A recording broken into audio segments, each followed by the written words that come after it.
Love Shots by Love Guru. Only on Radio City. हाय, मैं हूं love गुरु और आज लव शॉट्स में मैं सुना रहा हूं आपको जय और माधवी की कहानी। कभी हां कभी ना। आज से लगभग 6 महीने पहले की बात है। जय और माधवी दोनों के पेरेंट्स एक दूसरे के लिए रिश्ता देख रहे थे।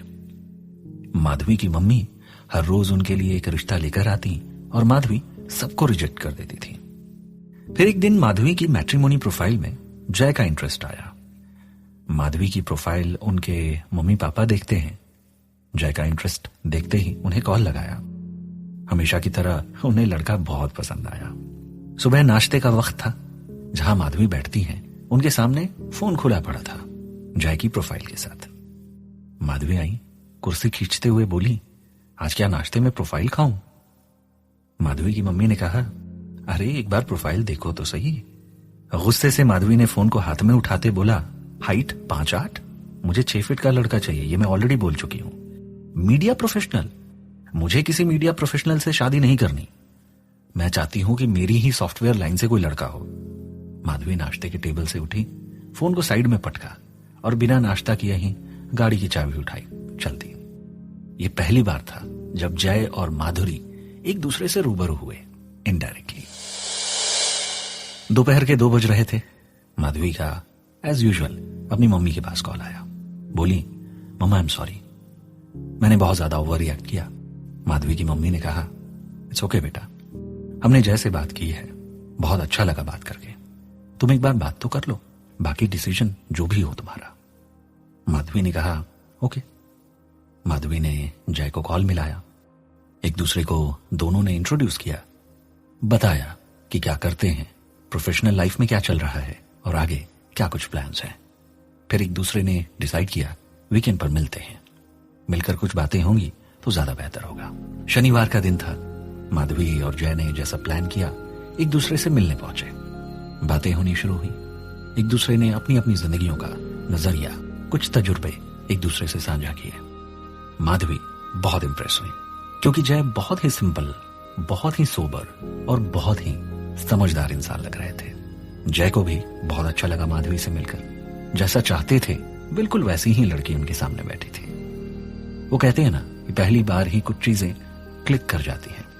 जय और माधवी के बीच भी कुछ ऐसा ही हुआ। दोनों ने ये डिसाइड किया कि हम दोनों थोड़ा बात करेंगे, एक दूसरे को समझेंगे, कंफर्टेबल होंगे और उसके बाद शादी की प्लानिंग करेंगे। दोनों को ही इस बात से कोई प्रॉब्लम नहीं थी। बातें होने लगी, मिलना जुलना बढ़ने लगा, प्यार धीरे धीरे पनपने लगा। लगभग 1.5 महीना बीता। रात के तकरीबन 11 बज रहे थे। उनके फोन पर एक अननोन नंबर से कॉल आया। माधवी ने फोन उठाया और सामने से आवाज आई, हाय, मैं अभिषेक बोल रहा हूं। अभिषेक माधवी के एक्स थे। 4 साल के लंबे रिलेशनशिप के बावजूद दोनों के बीच अंडरस्टैंडिंग नहीं थी। चूंकि अभिषेक बहुत गुस्सैल थे, बहुत शॉर्ट टेम्पर्ड थे। अभिषेक ने कहा, Madhavi, I still love you, I need a chance. मैं बदल चुका हूं। मैंने अपने गुस्से को बहुत हद तक काबू कर लिया है। थोड़ी देर बात हुई। माधवी ने कहा, हम सुबह बात करेंगे। सुबह खुद माधवी ने अभिषेक को कॉल किया। बातें होने लगी और वो होता है ना, जब पुराना प्यार वापस आए आपकी जिंदगी में तब कहीं ना कहीं आप कमजोर पड़ ही जाते हैं। माधवी की जिंदगी में भी अभी कुछ ऐसा ही हो रहा था। एक तरफ वो जय से मोहब्बत करने लगी थी, दूसरी तरफ उनका पुराना प्यार उनकी जिंदगी में वापस आ चुका था। अभिषेक से भी बातें होने लगी थी।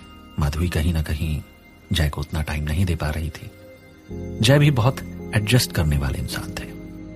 बात करते करते 1 महीना गुजर चुका था। एक शाम की बात है, माधवी मीटिंग में थी।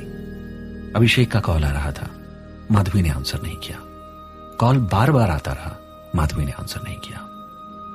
माधवी मीटिंग से बाहर निकली।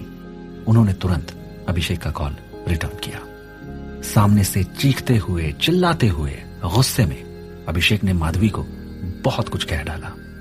माधवी चुप रही क्योंकि यह उनके लिए एक झटका था।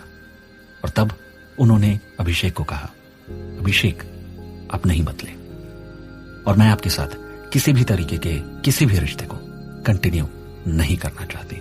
फोन डिस्कनेक्ट हुआ। माधवी ने तुरंत जय को कॉल किया।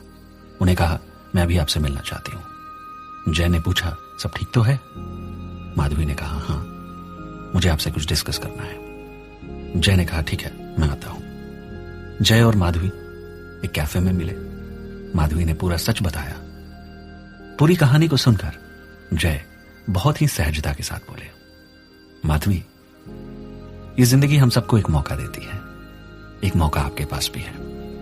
मैं चाहता हूं आप जो भी फैसला लो अपने आप को दिमाग में रखो। किसी के दबाव में आकर कोई भी फैसला लेने की जरूरत नहीं है।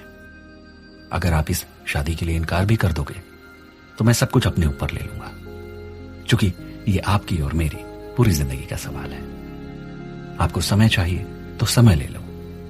माधवी हैरान रह गई कि एक इंसान जो लगभग पिछले 2-2.5 महीने से बात कर रहा है, वो सब कुछ जानता है, समझता है और बड़े ही खूबसूरत तरीके से, बड़े ही बैलेंस्ड तरीके से उसने मेरी प्रॉब्लम का पल भर में सॉल्यूशन दे दिया। अब माधवी का फैसला जय को लेकर और स्ट्रांग हो चुका था।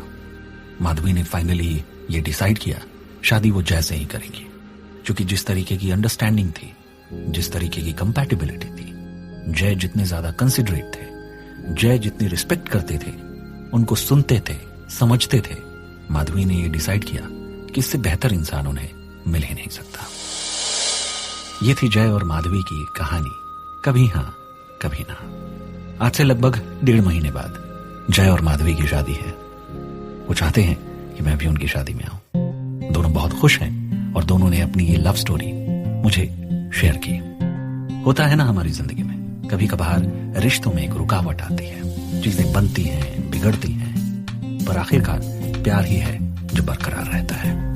जय और माधवी की भी कहानी कुछ ऐसे ही थी। आप भी अगर चाहते हैं कि मैं आपकी लव स्टोरी लव शॉर्ट्स में शामिल करूं तो मुझे शेयर करिए अपनी लव स्टोरी। टाइप कीजिए सिटी स्पेस लव 8454911911 पर व्हाट्सएप के जरिए और सुनते रहिए love shorts bye love Guru only on radio city.